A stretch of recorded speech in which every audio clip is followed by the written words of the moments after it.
Hi friends, how are you? I'm Jerry, and today I want to talk to you about that pesky little thing called worry, because we all do it some of the time, and some of us do it all the time, like my husband. Don't tell him I said that. It turns out though that worrying is the equivalent of low faith or lack of faith. Now, I think on some level, we all realize that nothing is impossible for the God of the universe. But we may think, surely he doesn't mean that for me, or he doesn't care about the details of my life. I don't even want to go to him with this stuff because I don't want to bother him. Let me tell you, you're never bothering God.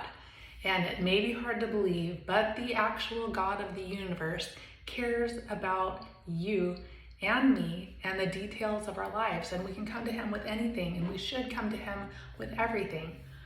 Now, I realize that, and it helps me to realize that. And it helps me to worry less and have a lot more peace and calm in my life. But I'm only human, and so sometimes I do let myself go down a worry track as well. And that's happened to me a little bit recently because everything that's going on in the world, everything that's going on in my country, everything that's going on in my state, it's a lot to deal with. And then we are also in the midst of selling our house, which is a lot of work and a lot of stress, even though things have gone very smoothly. And it's been a huge blessing how everything's going for us with this transaction. But there's still a lot to think about. So I found myself in the middle of this kind of like a worry fest the other night. And then I really felt God say to me, "What you doing? Focus on me. Remember to pray about all of these things and leave it in my hands." And I'm like, oh, yeah, it's like, how can I forget about that so often? And I'm so grateful to be reminded. And then I really have felt less stressed since then. Now, there is a story in the Bible that is so cool. And it's so cool, and I didn't even realize it, I don't think. I didn't fully realize it or really think about what it meant for a long time, but it's been coming to me a lot, at least in the last year. And then my friend Jeannie sent me a devotion last night that was the exact same thing. It's where Peter walks on the water. What? We all know that Jesus walks on the water. He can walk on the water. He can do anything. But did we really realize that a human being walked on the water? So what was happening in Matthew 14 is that Peter and some of the other disciples were out in the sea fishing. It was dark and it was getting stormy. And I think they were really worried their boat might not hold up or that they were going to get capsized or something. And they really felt real danger and fear. And there's also topped that with like folklore and ghost stories and stuff like that. So in the distance, they see someone walking towards them on the water, and they don't realize at first, but it's Jesus. And so Peter's like, "Jesus, if that's you, call me out on the water towards you, and I can walk on the water too." And so Jesus says, "Come to me." And so Peter gets out of the boat and he walks on the water. Can you believe that? But pretty soon he takes his eyes off of Jesus and he's focusing on the storm instead, exactly what we're not supposed to do. And sure enough, he begins sinking and floundering and flailing and drowning, feeling like he's going to drown. And he's like, "Save me, Lord." And Jesus saves him. He rescues him. He gets him into the boat. He gets in the boat with them. And in Matthew 14, 30 and 31, he ends up saying, "You of little faith, why did you doubt?" We do it all the time, and people that spent time face to face with Jesus did it too. So we shouldn't beat ourselves up too badly when we forget to trust and to have faith and to pray. Even those guys did it too.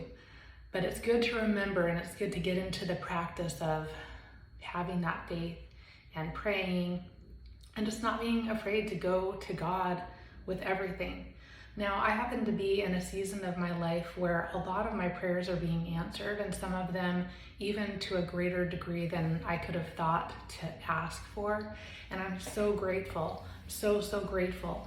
And I'm humbled and I'm honored, and I can't believe it because I know who I am. I know where I've been, and I know I don't deserve it, but Jesus thinks so, and he likes to bless us, and he's not going to answer your prayers if you're not asking, you're not praying them. So it's important to remember that, and important to remember that you are loved exponentially so, more so than any of us could love one another. And that's just the coolest thing to know. Like, we shouldn't be wasting our time and energy worrying and doubting. And you know, I've been in seasons of my life where I felt like none of my prayers were being answered, and sometimes that were really hard and really dark, and times that, you know, I had some level of faith, but not to the degree that it is now. But I just felt like forgotten sometimes, or like, am I being punished for something? Like, why is this happening? And you know, I probably will never know this side of heaven, but it occurs to me sometimes that sometimes God not answering a prayer, even though it seems like the most heartbreaking thing ever, he may have just a different timing for you, or a better thing for you, or maybe you don't realize even that him not answering a particular prayer might be saving you from something. And so God is always good, and he always has your best interest at heart, but that's not gonna mean a bed of roses, a bed of rose petals anyway. It might be a bed of roses, more like it. But it's not always gonna be comfy and cozy and glamorous and lovely and all those things. We go through hard times, and you know what? You can grow through those hard times too, and just become an even better version of yourself than you thought was possible. You become stronger and more beautiful even.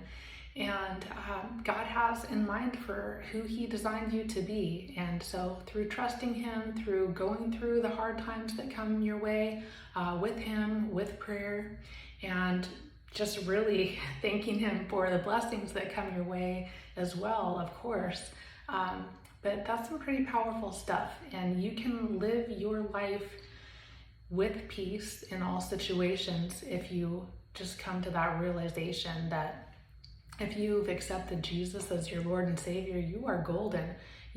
Whatever you have to go through in this life is so temporary. You're never going to get to heaven and be like, oh my gosh, you know, I wish I could go back and live my life again and blah, blah, blah. You're just not going to. It's never going to happen. You're just going to be so happy because there's nothing that's ever going to be bad again once we get to heaven.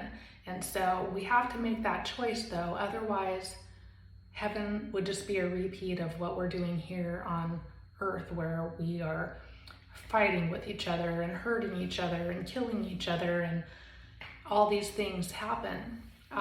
That's not going to be the case in heaven. And so it is well worth your time praying about that and thinking about that, and realizing that you can get through whatever comes your way, because it is so temporary, friends. So temporary. There's a quote from Corrie ten Boom that says, "Worry does not empty tomorrow of its sorrow. It empties today of its strength." And I would add to that, it empties today of its peace. And peace in our hearts is so precious. It's so valuable. We need to guard that, and we need to seek after that, and realize that we can have it every single day, despite our circumstances. Maybe a good day, maybe a bad day, maybe a good season, maybe a rough season.